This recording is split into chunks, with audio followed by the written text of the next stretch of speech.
Hi, my name is Adrienne Oliver and I'm with Remax Universal. I'm doing a series of educational videos. I just done a couple for buyers, a couple for sellers, a couple on different topics. So today I'm actually going to go over 5 sellers myths.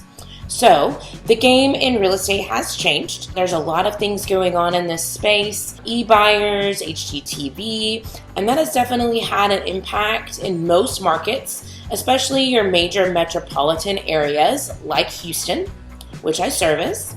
So I just wanted to kind of go over those items so that you can get to know kind of what the average seller should be doing in case you're interested in selling. You can always call me at 832-217-7141 and ask any specific questions that you have to yourself and your situation as well. So let's get started. Number 1 is I do not need to have a listing agent visit until my home is ready. That's not true. So I have had experience where I've had people who have over-improved their home or under-improved their home. An agent can kind of tell you what the buyers are expecting. Most agents, like myself, work with both buyers and sellers. So we get a good variety of what's going on and what the general expectations are of buyers in your neighborhood.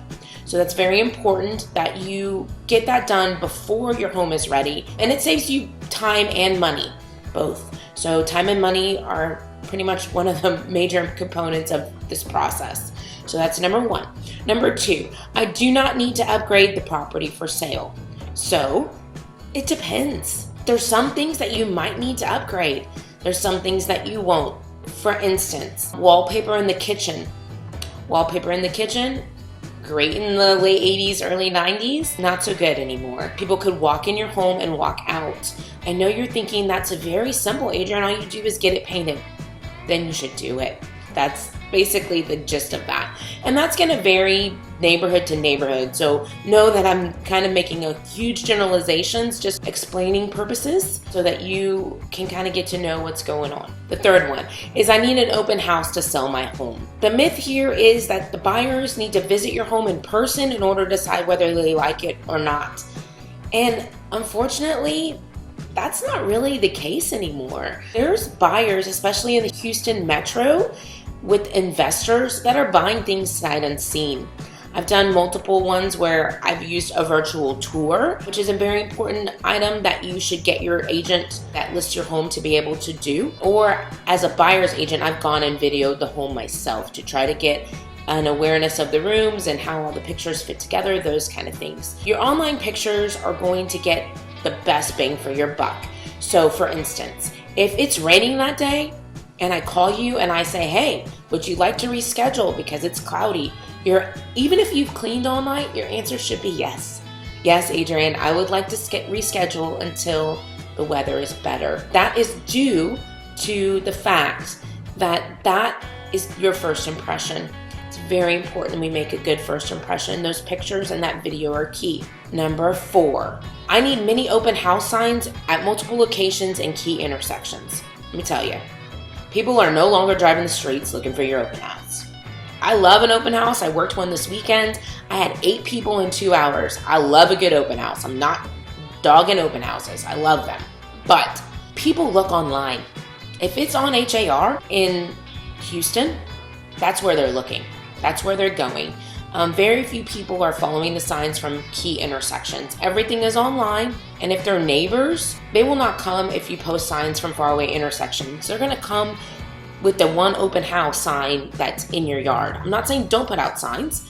I usually put out 3 to 4, but I don't need 20. That's overkill. It annoys the neighbors, it annoys the neighborhood, and it's just doesn't work. So number 5, if buyers really want the home, they'll pay more than market value. This is one that's really hard for me, and I've had some sellers and I strongly disagree about that. Buyers are not running charities. Buyers are very savvy.